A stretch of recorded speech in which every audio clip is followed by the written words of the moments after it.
হ্যাঁ আমি বলছি দেশ সংগঠনের হিসেবে আমার কাজ হলো কি বলতে কথা বলছি একদম মুখ সামনে কথা বলবা আপনি কি আপনি সিভিল মুখ সামনে কথা বলবা বলছি আপনি বলছেন না ফালতু কথা আপনি কথা বলবেন দেশ তুমি কে এখানে আপনি অতিরিক্ত কথা বলছেন দেশ তুলে কথা বলবেন না আপনি কি এমন হাই গেছেন ভারতের আগে কি হেডাম হাই গেছেন আপনি দেশ তুলে কথা বলবেন না আপনার মধ্যে স্ট্যাটাস বাল আমি আপনার স্ট্যাটাস বাল আমার নিয়ে আসছেন আমিন নিয়ে আসছেন আমরা যদি আমিন বলি জমি যখন বাহির করবেন অবশ্যই কিন্তু বিজিবিকে জানায় এটা কাজ করতে হবে আপনি কাজ করলে আমাকে বলতে হবে এখানে আমাকে বলতে হবে যে এখানে কাজ করতেছি আমি আপনি আন্দাজে সীমান্তে চলে আসবেন এটা হবে না ভাই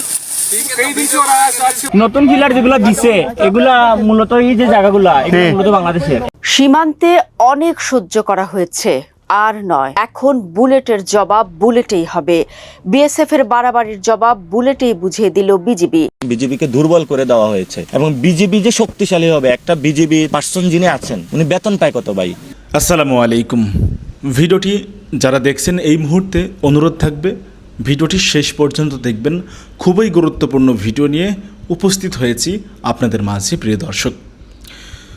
সীমান্তে বিএসএফের খুঁটি স্থাপনের চেষ্টা এবং কঠিনভাবে সেটির প্রতিবাদ জানিয়েছে বাংলাদেশ বর্ডার গার্ড বিজিবি। অবৈধভাবে সীমান্তে বিএসএফ খুঁটি স্থাপনের চেষ্টা করলে সেটির প্রতিবাদ জানায় বিজিবি। রীতিমতো কঠিন হুঁশিয়ারি দেয় এবং কঠিন জবাব দিয়েছে, চোখে চোখ রেখে কথা বলেছে বর্ডার গার্ড বাংলাদেশ বিজিবি। বিজিবির সদস্যরা এখন মনে হচ্ছে তারা তাদের সেই হারানো মেরুদণ্ড ফিরে পেয়েছে। সীমান্তে দাঁড়িয়ে এখন তারা পাল্টা জবাব দিতে সক্ষম। এর আগে দেখতাম তারা চুপচাপ সব কিছু সহ্য করেছে, নানা অনিয়ম তারা সহ্য করেছে মুখ বুঝে, পাল্টা জবাব দিতে পারেনি কারণ উপর মহলের নির্দেশ। প্রিয় দর্শক শ্রোতামণ্ডলী, অন্তর্বর্তীকালীন সরকারের সময় থেকেই বর্ডার গার্ড বাংলাদেশকে বিজিবি সদস্যদেরকে পূর্ণ ক্ষমতা দেওয়া হয়েছে। তারা আর মুখ বুঝে কোনো কিছু সহ্য করবে না, চুপ থাকবে না। এরপরে নির্বাচনের পরে বিএনপি সরকার যখন ক্ষমতায় আসে তখনও পূর্ণ ক্ষমতা দেওয়া হয়েছে বিজিবি সদস্যদেরকে। বলা হয়েছে চোখে চোখ রেখে কথা হবে, ন্যায্যতার ভিত্তিতে সম্পর্ক থাকবে। কোনো ধরনের অবৈধ সীমান্তে বিএসএফের খুঁটি স্থাপন সম্ভব নয়। বিজিবিকে পূর্ণ ক্ষমতা দিয়েছে মাননীয় প্রধানমন্ত্রী তারেক রহমান এবং তারপর থেকেই কঠোর অবস্থানে সীমান্তে বিজিবি। বিএসএফকে কিভাবে ধাওয়া করলো, বিএসএফ কিভাবে লেজ গুটিয়ে পালিয়ে গেল বিজিবির হুঙ্কারে, সেটি আপনাদেরকে দেখাবো। তারপরে কথা বলে আশা করি সঙ্গে থাকবেন পুরো ভিডিওটি জুড়ে আপনারা আমাদের। আমি বলছি দেশ সংগঠনের হিসেবে আমার কাজ হলো কি বলতে বলছি একদম মুখ সামনে কথা বলবা আপনি কি আপনি সিভিল মুখ সামনে কথা বলবা বলছি আপনি বলছেন না ফালতু কথা আপনি কথা বলবেন দেশ তুমি কে এখানে তুমি কে তুমি সীমান্তে তুমি কে এখানে কে কথা বলবে বিজেপি কথা আমাদের জমি তো কি হইছে তুমি কে ল্যান্ডের লোক তো কি আপনি বিয়ে চালাছেন বলছে আমাকে শুনে সীমান্তে আসেন মুখ দিতে কেন না কেন তুমি এই কথা বলো কেন তুমি কে তুমি কে তুমি কে হ্যাঁ লাইন তো আপনি বলবো আপনি অবশ্যই দেখার কি দাঁড়িয়ে আছেন না আমি আপনার ভূমিতে গেছি আমি তো জানি আপনি বিএসএফ করে থাকবে আপনার সিভিল লোক এখানে কেন আমাকে পছন্দ করেন সিভিল লোক কি বলেন না আমরা বিএসএফ এর সাথে আমার কথা বলা থাকবো আমাকে বিএসএফ এর সাথে আমার কথা থাকবো বিএসএফ থাকবে বিএসএফ কমিটি তোমরা কাজ করতে জানো আমাদের সিভিল বলছে জানা সিভিল থাকবে আমার সিভিল থাকবে আগে বিএসএফ এর সাথে আমাদের সমাধান করতে হবে তারপরে কাজ করবেন আমার অবশ্যই আসতে হবে আমার সাথে তাহলে আপনি আপনারা কথা বিএসএফ এর সাথে আগে আমাদের এটা বিএসএফ কমিটি করবো কথা বলবো এই শুনেন স্যার কি করে স্যার চুপচাপ থেকে শুনেন এই শুনেন আমি শুনে আপনাকে আমি আপনাকে বলছি যেহেতু এখানে একটা বিবাদ হচ্ছে ঠিক আছে না এখানে আমাদের বিএসএফের সাথে আমাদের একটা মীমাংসা হয়ে যাবে তারপরে আসেন সমস্যা খুঁটি রাখছি না আপনি তো ওটা কি তোর ওটা কি না খুঁটি না ওটা উঠায় দেন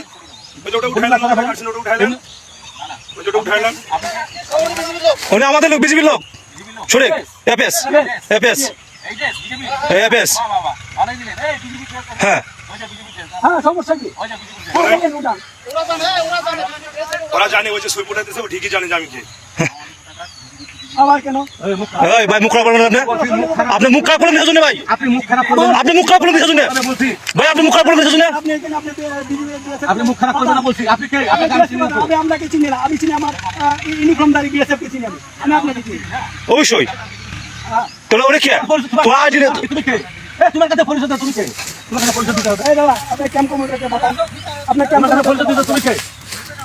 যান বিজেপি বর্ডারে কিছু হতে হলে বিএসএফ বিজেপি থাকবে, বিজেপি থাকবে। আমি বারবার বলে গেলাম যে আপনারা এমনি হয়তো মানুষের তুলনায় কিন্তু খুঁটি লাগাবেন না, তারপরে জোর করে কেন খুঁটি লাগাচ্ছেন? কি আমাদের পছন্দ হয় না নাকি? আপনার অতিরিক্ত কথা বলছেন, দেশ তুলে কথা বলবেন না। আপনি কি এমন হাই গেছেন, ভারতের কাছে হেডান হাই গেছেন আপনি যে দেশ তুলে কথা বলেন না? আপনার আমাদের সেটের ফাল, আমি সেটের ফাল আমার দেশ তুলে কথা বলো। তুমি কে? তুমি কি দেশের কে? ভারতের প্রধানমন্ত্রী নাকি তুমি? ফালতু কথা বলতেছ? তোমার কাছে ভিক্ষা চাইছে নাকি বাংলাদেশ?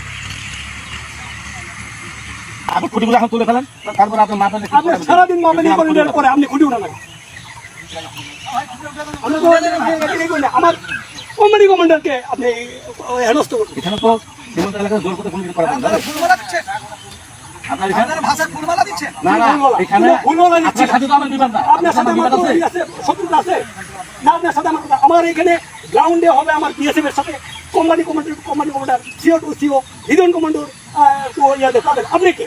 আরে আপনি কে আছে? আপনার অফিসারকে পাঠাতে অবশ্যই আপনার সাথে আমার কথা, আমার কথা এদের সাথে আমরা খুঁটি দেব না। না না খুঁটি উঠে যাবে, ওই খুঁটি উঠে যাবে, উঠে যাবে। তো উঠে নাকি এখন উঠে নাকি কিসের জন্য এখন উঠে নাকি কিসের জন্য আমি বলছি শুনেন, আপনারা অসুবিধা করেন না। আমি বলছি খুঁটি ওটা তুলে ফেলেন, আপনার মাথা এমনি ভাবেন কিন্তু আমি খুঁটি রাখতে দেবো না, আগে খুঁটি তুলে। না না এখন খুঁটি উঠেছিল খুঁটি উঠা ওইখানে কাজ শেষ খুঁটি উঠে আমি যদি কাজ শুনে আমি বলে নিয়ে মাছ চলতে আপনি খুঁটি উঠা মাছ শেষ উঠে করবো ওইটা আমার সাথে না না, দাদা আমি বলছি আমার কথা শুনেন। 2 বছর আগে আপনার কাছে কাজ করতেছে আপনি ওই চিঠি রেফারেন্স ভাই আমাকে 2017 সালে হোক আর 14 সালে হোক, আমি ওটা বলতেছি না। আমার কথা আপনি 17 সালে যদি কাজ হয়ে থাকে আপনাকে ডকুমেন্ট আমাকে দিতে হবে ভাই।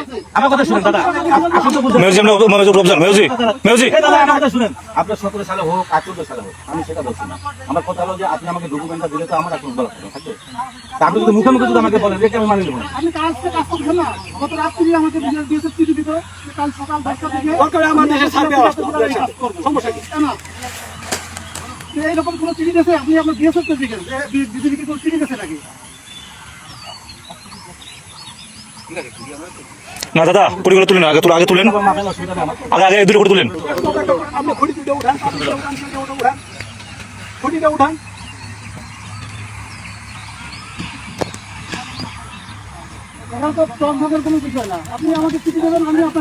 আপনার সাহায্য করবো দরকার আপনাদের আমার পাবলিক আপনাদের তৈরি কিছু করে আমি সাহায্য করবো আপনাকে কিন্তু আপনি একে একে অকাম করে যাবেন আমি এটা বরদাস্ত করবো না মানবো না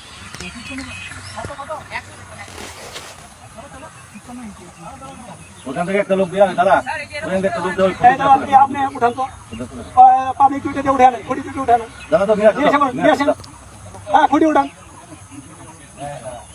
ঠিক আছে ভোটে সাহেব আছে না ভোটের সাহেব আসবে কেন এখানে উনি বলতেছে আপনি এ করতে পারেন আপনি উঠাই দিবেন কেন না ওইটা উঠাইতে হবে আমার এখন তারপরে কাজ করতে হবে এটা আমরা উঠাইতে পারছি না এটা ওই ঘোলার কাজ বাদে নাই ওইটা যাবে না সামনে যাবে না ওইটা না উঠানো পর্যন্ত আমার যাবে না এটা হ্যাঁ ওইটা টানবেন না ওইটা না উঠানো পর্যন্ত টানবেন না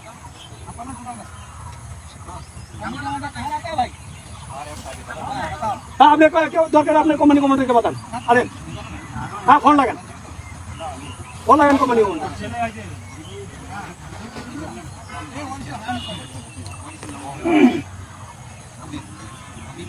আপনার দেশের পাবলিক নিয়ে আসেন আমার দেশের পাবলিক তো থাকার কথা ছিল যখন বলবে যে আমার জমি ওইখান করবেন তখন আমার পাবলিক আর আপনার পাবলিকে লাগিয়ে যাবে কুমাকুবি তখন আপনি ঠেকাবে কেনা বলেন কে ঠেকাবে তখন আমার বলেন আপনার দেশের পাবলিক আমার দেশের পাবলিক লাগিয়ে যাবে তখন কে ঠেকাবে আর যখন আমরা উভয় দেশে মিলে আপনি এটা করবেন আপনার পাবলিক আমার পাবলিক কেউ একটা কথা বলতে পারেন না দিয়েছে পাবলিক বিষয় এটা একটা ঝগড়া করার একটা পরিকল্পনা আপনাদের তাহলে যে পরিকল্পনা নিলেন না কেন এটা বলেন না হ্যাঁ পরিকল্পনা ছিল কেন তোমরা সিঙ্গেল লাগা দাও সিঙ্গেল লাগা লাগাও ডাউন সিঙ্গেল লাগা দাও ডাউন ওইদিকে নিয়ে আসছেন আমিন নিয়ে আসছেন আমরা যদি আমিন বলি জমি যখন বাহির করবেন অবশ্যই কিন্তু বিজিবিকে জানায় এটা কাজ করতে হবে। এখন এখান থেকে যদি আপনি ভিতরে করেন no problem। না, এই যে আপনাদের যে সীমান্ত এলাকা দিয়ে এই যে দেখেন আপনাদের লোকের হাতে যে খুঁটি, এই যে হাতে খুঁটি, না না সীমান্ত এলাকায় বরাবর যদি খুঁটি কাটতে হয় অবশ্যই আমাদেরকে জানাতে হবে। না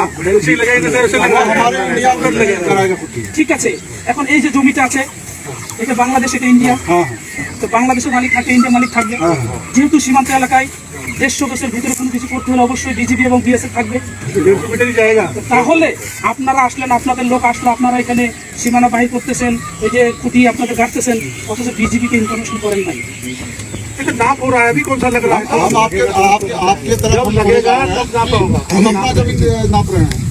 আপনার জমিতে মাপ করেন, ঠিক আছে, আপনাদের যে পিলার থেকে তো ধরতেছে, সীমান্তে এলাকায় কোনো কিছু করতে গেলে অবশ্যই আমাদেরকে জানাতে, আমরা এখানে আসবো কি, ঠিক আছে না, আমরা এখানে আসবো উভয় পক্ষে যে জিনিসটা আসলে সঠিক যেটা হবে সেই জিনিসটা করতে হবে। আপনি মাপটা এখন এখানে ধরলেন, কোথাও আমরা বলতেছি যে কোনো জিনিস যখন এই যে জমিটার মালিক, এই জমির মালিক যদি না থাকে আপনি এককভাবে আসে কি জমি কি বাইরে নিতে পারবেন?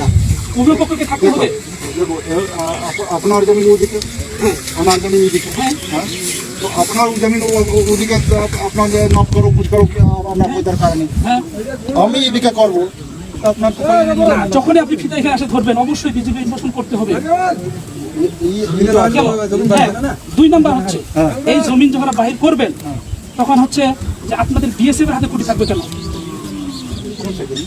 আপনার জমি কোনটাই না না, আপনাদেরটা হলো যখন বাহির করবে এই জমির যে মালিক আছে উনি খুঁটি হাতে নেবেন, কিন্তু আপনাদের হাতে খুঁটি কেন? अरे ये না না না, ওই যে আপনাদের इनका काम है, हमारा काम नहीं है। फेंसी का काम हो रहा है, इसका कॉन्फ्रेंस मिल रखा है। ঠিক আছে, সীমান্ত এলাকায় কোনো কিছু করতে হলে উভয় পক্ষকে কিন্তু জানাতে হবে। 2018 में हमसे हमारा मिल रखा है। যেটা আপনাকে জানাইছে সেটা আমাকে তো কেউ জানে না, বাংলাদেশের কেউ লোক জানালেন না, আপনারাও জানালেন না, আমাকে অবশ্যই জানানো উচিত ছিল। नहीं नहीं, ये कुट्टी ये गाड़ेंगे, ये सिविल गाड़ेंगे, हम थोड़ा गाड़ेंगे, नहीं गाड़ेंगे। না, আপনাদের সদস্যের হাতে তো খুঁটি এখন আমি দেখি। अरे कुट्टी ले रखा है, गाड़ रहा है, ये गाड़ेगा, हम गाड़ में आ रहे हैं। कुट्टी हम क्यों गाड़े हैं? हम कुट्टी, हमारे पता है जमीन किसका है। জমিনের মালিক সে খুঁটি যাবে সীমান্ত এলাকায়, যখন এলাকায় আসবেন অবশ্যই सबको लेके देखो ये मालिक है ना, তো মালিক হাতে খুঁটি নেই, মালিক হাতে খুঁটি নেই। এখানে কাজ হচ্ছে ব্যারিকেডের নাম কোন ব্যারিকেডে? ওই যে মাপতে চায় না পিডব্লিউ করবে ওরা, এই কারণে এইভাবে রাস্তা করি মামলা আপনি আলটা পিছে ধরেছ না, আলটা পিছে ধরে বাংলাদেশের সমস্যা আপনাদের ফিনিশিং এর কথা বলতে, ফিনিশিং কাটতে ফিনিশিং হবে, ফিনিশিং কাটতে ওইটাই তো ওনা না বুঝলে তো বুঝিয়ে দিতে হবে, জানেন তো ये सिंगल रो फेंसिंग होगा। দাদা বুঝছেন মানে তার কাটা হবে, नहीं कटा वाला नहीं, दूसरा যাই কিছু হবে। আমার কথা হচ্ছে যাই কিছু স্থায়ী স্থাপনা হবে, যখন আপনি একটা ব্যারিকেড দিবেন এটা স্থায়ী স্থাপনা। ना ना नहीं, यहाँ नहीं। আমার কথা শুনুন, যে আপনি যদি সিঙ্গেল একটা ব্যারিকেডও দেন এই এলাকা থেকে 150 বছর বাইরে আপনাদের যা ইচ্ছা তাই করুন, 150 বছর ভিতরে কোনো কিছু হবে না। तो नहीं होगा। अरे तो आप क्या करते हैं, आप अपनी जमीन में तो बनाएगा वो। কি अरे आप जो बता रहे हैं बाहर ही कुछ होगा।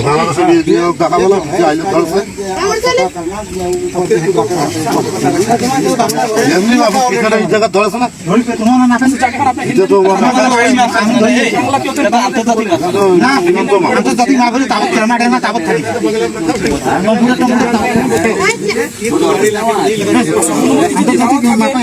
অবশ্যই আমার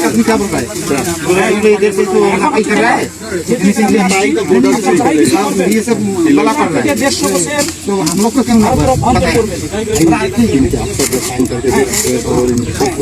এই দূরত্ব যখন আপনি নিতে যাবেন অবশ্যই বিজিবি নিয়ন্ত্রণ করতে হবে।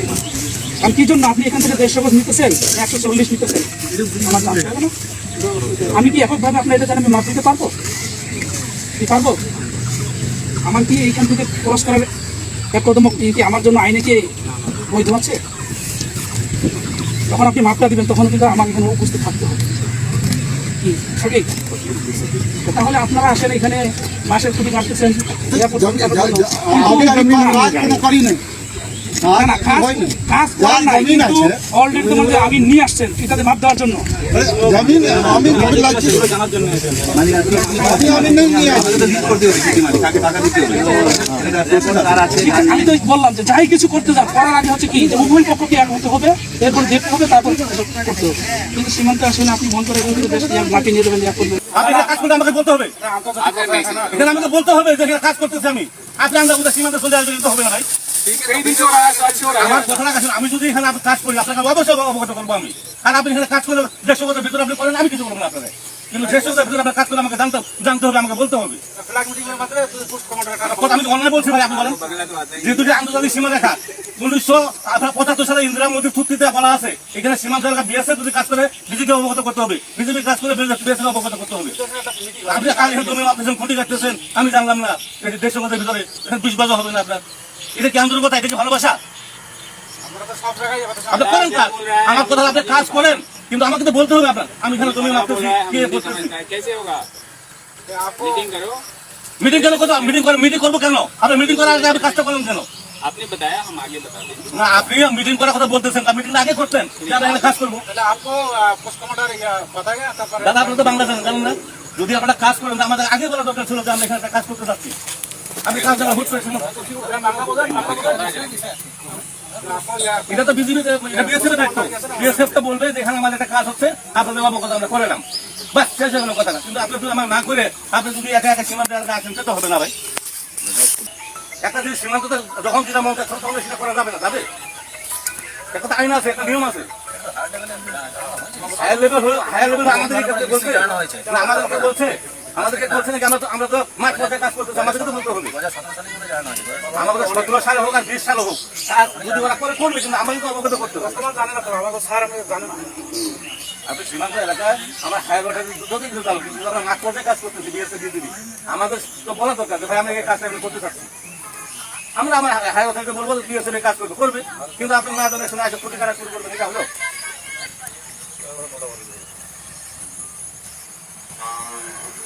নিয়ম কানুন আছে। তো নিয়ম কানুন আপনারা মানতেছেন না। আমি তো আপনাকে এই বলতেছি না আপনি কেন কাজ করতেছেন, আপনি আমাকে বলতেন, বলে আপনি কাজ করেন। আজকে আপনি সীমান্তের ভিতরে একটা কাজ করবেন, এটা জানবো এটা অনিয়মের কাজ। আপনারা যদি জোর করে করতে চান যে আমরা বিজেপি করে জন্ম আমাদের, তাহলে তো 150 গজের ভিতরে হবে না। আমার কথা হলো যে আপনি 150 গজের ভিতরে কাজ করলে আমাকে অবশ্যই আমাকে বলতে হবে যে আমি এখানে কাজ করতে চাচ্ছি, আপনারা অবগত করলাম। আমরা তো আপনাকে নিচে মনে করি 150 গজের ভিতরে যদি আপনি কাজ করেন সেটা আপনাকে আমাকে বলতে হবে। আর 150 গজের বাইরে আপনি করবেন, আমার কোনো আপত্তি নেই, আপনার যা আমার তাই করেন না, আমার সেটা আমার প্রয়োজন নেই। আমাকে বলতে হবে, আমাদের একটা জবাব দিয়েছে। আমার কথা হলো যে আপনাদের যদি অনুমতি থাকে তা আমাদেরকে অবগত করতে হবে যে আমরা 150 জনের ভিতরে। কিন্তু এটা তো কত বিজেপি গেছে, কত বিজেপি আইছে, কত বিএসএফ গেছে, কত বিএসএফ আইছে, কিন্তু এখন বর্তমান নতুন করে কোনো কিছু একটা করতে গেলে বিএসএফকে আমাদের বলতে হবে যে ভাই আমাদের এই কাজটা আমি হেল্প করতে চাচ্ছি। হ্যাঁ, 150 ভিতরে আমরা কাজ করতে চাচ্ছি, আপনি ধরো বলি 150 বাইরে যদি আপনি করেন আপনার কাছে লাগা দেবো না। আপনার 150 ভিতরে আপনি যাই মনে হয় আমার आप बोलिए कि हम कोई कंस्ट्रक्शन नहीं कर रहे हैं, जमीन नाप रहे हैं, कंस्ट्रक्शन अगर हो रहा है तो आप हमें बता देते हैं। कल हम प्लान मीटिंग करेंगे, आप कुछ কালকে 100 টাকা দেবো, সমস্যা নাই। আপনি মিটিং করার পরে 100 ফুট লাগা দেবেন, আজকে এখন কেউ টাকা দাদা আমি গরু বান্ধব তো পাগল বেড়েছে নাকি? আমি বলছি কালকে মিটিং করবেন তো আমার সাথে মিটিং। सर मेरे को बोलते कि खुटी गार्ड पे कोई हम कंस्ट्रक्शन नहीं कर আমার কথাটা শুনেন, খুঁটি কারা বাসের খুঁটি বলে না, থাকা খুঁটি বলেন, খুঁটি। আমি বলছি এই দুটো খুঁটি আপনার তুলে নিয়ে যান, নিয়ে যাওয়ার পর আপনার কালকে আমার সাথে মিটিং করেন, মিটিং করার তারপর আপনি ঠিক আছে না, এই দুটো আপনি নিয়ে যান, কালকে আপনি আমার সাথে মিটিং করেন, মিটিং করার পর আপনার যেটা সিদ্ধান্ত হবে সেটা করেন। কিন্তু এখন আপনার আমাকে না বলে যদি মিটিং খুঁটি রাখছেন, আপনার খুঁটি তুলে নিয়ে যান। বিজেপিকে দুর্বল করে দেওয়া হয়েছে এবং বিজেপি যে শক্তিশালী হবে, একটা বিজেপির পার্সন যিনি আছেন উনি বেতন পায় কত ভাই? 16-17-20 হাজার টাকা, এবং মশার কামড় খেয়ে সারা রাত ডিউটি করে, তার পেট্রোলিং এর রাস্তা নাই, তার অস্ত্র শস্ত্র নাই, তাকে হলো উপরে থেকে কল দিয়ে বন্ধ করে রাখে, তুমি গুলি করতে পারবে না, কিছু করতে পারবে না, তাকে হলো প্রতিবন্ধী করে রাখা হয়েছে। তো তাহলে বিজেপিকে আমাদের শক্তিশালী করতে হবে। সীমান্তে অনেক সহ্য করা হয়েছে, আর নয়। এখন বুলেটের জবাব বুলেটেই হবে। বিএসএফ এর বাড়াবাড়ির জবাব বুলেটেই বুঝিয়ে দিল বিজিবি, আর তাতেই দেশের অতন্ত্র প্রহরীদের প্রশংসায় পঞ্চমুখ দেশের মানুষ। সীমান্তের ওপারে তখন সন্ধ্যা নামছে, কুয়াশা আর ধোঁয়াটে আলোয় ঢেকে যাচ্ছে সোনারহাটের চরাঞ্চল। স্থানীয়রা বলছেন ঠিক সে সময় আচমকা ভেসে আসে গুলির শব্দ। 1 রাউন্ড 2 রাউন্ড, তারপর টানা ফায়ার। মুহূর্তেই থমকে যায় সীমান্ত পারের জনপদ। মানুষ দৌড়ে আশ্রয় নেয় ঘরের ভেতর। শিশুদের কান্না, আতঙ্কে ছোটাছুটি, আর দূরে সীমান্তর দিকে তাকিয়ে থাকা শত শত চোখ। কারণ এই দৃশ্য নতুন নয়, নতুন হলো এবার জবাব এসেছে সঙ্গে সঙ্গে। বিএসএফ এর গুলির পর এবার নীরব থাকেনি বর্ডার গার্ড বাংলাদেশ। কয়েক মিনিটের মধ্যেই পাল্টা ফায়ার করে বিজিবি। সীমান্তের বাতাসে তখন দুই বাহিনীর অস্ত্রের শব্দ। স্থানীয়দের ভাষায় অনেকদিন পর মনে হলো ওপাশ বুঝেছে, এপাশও চুপ করে দাঁড়িয়ে থাকবে না। গোয়াইনঘাটের সোনারহাট সীমান্তে সোমবার বিকেলের এ ঘটনা এখন শুধু একটি সীমান্ত সংঘর্ষ নয়, বরং এটি বাংলাদেশ ভারত সীমান্ত রাজনীতির নতুন বাস্তবতার ইঙ্গিত হিসেবেও দেখা হচ্ছে। কারণ বছরের পর বছর ধরে সীমান্তে বাংলাদেশিদের মরদেহ ফিরেছে। অভিযোগ উঠেছে বিএসএফ এর নির্বিচারে গুলি, নির্যাতন আর জিরো টলারেন্স নীতির বিরুদ্ধে। কিন্তু প্রতিবারই সীমান্তের মানুষ দেখেছে প্রতিবাদ, পতাকা বৈঠক, কূটনৈতিক ভাষা। এবার তারা দেখলো পাল্টা গুলিও। সীমান্ত জুড়ে আতঙ্কের ইতিহাস দীর্ঘ। ফেলানী হত্যাকাণ্ড থেকে শুরু করে কুড়িগ্রাম, চাঁপাইনবাবগঞ্জ, লালমনিরহাট, নওগাঁ, ফেনী, কক্সবাজার, একটার পর একটা ঘটনায় বাংলাদেশিদের মৃত্যু সীমান্তবাসীর মনে ভয় আর ক্ষোভ দুটোই তৈরি করেছে। কখনো গরু পাচারের অভিযোগ, কখনো অনুপ্রবেশের অজুহাত, আবার কখনো কোনো ব্যাখ্যা পাওয়াই যায়নি। মানবাধিকার সংগঠনগুলোর হিসেব বলছে দক্ষিণ এশিয়ার সবচেয়ে বেশি সীমান্ত হত্যার ঘটনাগুলোর একটি ঘটেছে এই বাংলাদেশ ভারত সীমান্তে। কিন্তু এবারকার ঘটনার ভেতরে অন্যরকম বার্তা দেখছেন বিশ্লেষকরা। কারণ সাম্প্রতিক মাসগুলোতে সীমান্তে বিএসএফ এর তৎপরতা আরো আগ্রাসী হয়েছে বলে অভিযোগ রয়েছে। বিশেষ করে ভারতের অভ্যন্তরীণ নিরাপত্তা, অবৈধ অনুপ্রবেশ এবং উত্তর পূর্বাঞ্চলীয় রাজ্যগুলোর অস্থিরতা ঘিরে দিল্লির অবস্থান আরো কঠোর হয়েছে। আর সেই চাপের বড় অংশ এসে পড়েছে সীমান্তে। অন্যদিকে বাংলাদেশের ভেতরেও বাড়ছিল প্রশ্ন, কেন প্রতিবার শুধু বাংলাদেশিরাই মরবে আর সীমান্ত রক্ষীরা শুধু প্রতিবাদ জানিয়ে থেমে থাকবে? সেই প্রশ্নের জবাব যেন এবার সোনারহাটের সীমান্তে মিলল। বিজেপির পাল্টা ফায়ারের ঘটনায় সামাজিক যোগাযোগ মাধ্যমেও ব্যাপক প্রতিক্রিয়া দেখা গেছে। অনেকে এটিকে নতুন অবস্থান বলে আখ্যা দিচ্ছেন। তবে নিরাপত্তা বিশ্লেষকরা সতর্ক করছেন, সীমান্তে এই ধরনের তাৎক্ষণিক সামরিক প্রতিক্রিয়া যেমন আত্মবিশ্বাসের বার্তা দেয়, তেমনি পরিস্থিতি দ্রুত বড় সংঘর্ষের দিকেও নিতে পারে। কারণ বাংলাদেশ ভারত সীমান্ত পৃথিবীর অন্যতম স্পর্শকাতর সীমান্তগুলির একটি। প্রায় প্রতিটি ইঞ্চিতে আছে বসতি, কৃষি জমি, চোরাচালান রুট, রাজনৈতিক উত্তেজনা এবং স্থানীয় স্বার্থের জটিল হিসাব। ফলে একটি গুলির শব্দ কখনো কখনো শুধু সীমান্তে থেমে থাকে না, তা পৌঁছে যায় ঢাকা, দিল্লির কূটনৈতিক টেবিলেও। ঘটনার পর সীমান্তে অতিরিক্ত টহল, গোয়েন্দা নজরদারি এবং সতর্কতা জারি করা হয়েছে। স্থানীয়দের সীমান্তে না যেতে বলা হয়েছে। আপাতত পরিস্থিতি নিয়ন্ত্রণে থাকলেও সীমান্তবাসীর চোখে এখনো আতঙ্ক। কারণ তারা জানে এই নীরবতা খুব সহজেই আবার ভেঙে যেতে পারে। আর সবচেয়ে বড় প্রশ্ন এখন একটাই, সোনারহাটে যে গুলির জবাব গুলিতে দেওয়া হলো, সেটি কি শুধুই তাৎক্ষণিক প্রতিক্রিয়া, নাকি সীমান্তে বাংলাদেশের নতুন কৌশলের শুরু? ভারত বাংলাদেশ দুই তরফেই সম্ভবত সীমান্তটিকে কিছুটা অস্থির এবং অশান্ত রাখার বিষয়ে একরকমের এক্সপেরিমেন্টেশন করবার বা একটা পরীক্ষা নিরীক্ষা করে দেখবার ঝোঁক ক্রমাগত বাড়ছে। এই সীমান্তটিকে সম্ভবত খুব বেশি শান্ত বা শান্তিপূর্ণ রাখার কোনো উদ্দেশ্য এখন দুতরফের কোনো তরফেই আর দেখা যাচ্ছে না। এই যে সীমান্তকে অশান্ত করে তোলার ঝোঁক, যার একটা সুস্পষ্ট ইঙ্গিত হিসেবে সিলেট সীমান্তে বিএসএফ গুলি করেছে এবং তারপর বিজিবি পাল্টা জবাব দিয়েছে, এমন একটা শিরোনাম বাংলাদেশের সকল সংবাদ মাধ্যমে দেখা যাচ্ছে। এবং যার পরে আগেও কোনো পতাকা বৈঠক ঘটেছে, কেন বিএসএফ গুলি চালালো, বিজিবি কেন পাল্টা জবাব দিল, এখন থেকে কি গোলাগুলির মাধ্যমেই জবাব আর পাল্টা জবাব চলতে থাকবে কিনা, এসব নিয়েও দুদেশের তরফে বা সীমান্ত কর্তৃপক্ষের মধ্যে, দুটো সীমান্তরক্ষী বাহিনীর মধ্যেও কোনো আলাপ আলোচনার উদ্যোগ নাই। এই যে দুটো সীমান্তবর্তী দেশ, মানে ভারতের সঙ্গে আমাদের 4000 কিলোমিটারের বেশি সীমান্ত রয়েছে, এই দুটো দেশের মধ্যে সীমান্ত যদি অশান্ত হয়ে পড়ে, মানে ঠিক কোন পথে সরকার দুটো এগোতে চাইছে সে প্রশ্নটা করবার এখন সম্ভবত একটা জরুরি মুহূর্ত চলে এসেছে। কারণ যে কোনো সময় সম্ভবত ঘটনাটি খুব বেশি মাত্রায় উত্তপ্ত বা সংঘাতপূর্ণ হয়ে উঠতে পারে। সিলেট সীমান্তে গোয়াইনঘাট উপজেলার সোনারহাট সীমান্ত এলাকায় সোমবার বিকালে ভারতীয় সীমান্তরক্ষী বাহিনী বিএসএফ কর্তৃক গুলি ছোড়ার ঘটনায় তাৎক্ষণিকভাবে কড়া প্রতিক্রিয়া জানিয়ে পাল্টা ফায়ার করেছে বর্ডার গার্ড বাংলাদেশ, বিজিবি বিজিবির সিলেট ব্যাটালিয়নের 48 বিজিবি দায়িত্বপূর্ণ এলাকায় ওই গুলির ঘটনা ঘটে। এই খবরটি বিজিবির প্রেস রিলিজের উপর ভিত্তি করে এই সকল সংবাদ মাধ্যম ছেপেছে। মঙ্গলবার বিজিবি ওই প্রেস বিজ্ঞপ্তিতে জানিয়েছে যে বিজিবির দৃঢ় ও পেশাদার পদক্ষেপের ফলে পরিস্থিতি দ্রুত নিয়ন্ত্রণে আসে। এ ঘটনায় কোনো হতাহতের ঘটনা ঘটেনি। বর্তমানে সীমান্ত পরিস্থিতি শান্ত ও স্থিতিশীল রয়েছে। ঘটনার পরপরই সীমান্ত এলাকায় বিজিবির টহল ও নজরদারি জোরদার করা হয়েছে। ঠিক কি কারণে বিএসএফ গুলি চালালো, সীমান্তে কি ঘটেছিল, আর কেন বিজিবি মনে করছে পাল্টা গুলি দিয়ে তার জবাব দেওয়াটা দৃঢ় এবং পেশাদারি সিদ্ধান্ত হয়েছে, আর সেই গুলি চালানোর ফলে সীমান্ত শান্ত হয়ে উঠেছে, তার মানে বিএসএফ উস্কানি দিচ্ছিল বিজিবিকে গুলি চালানোর জন্য।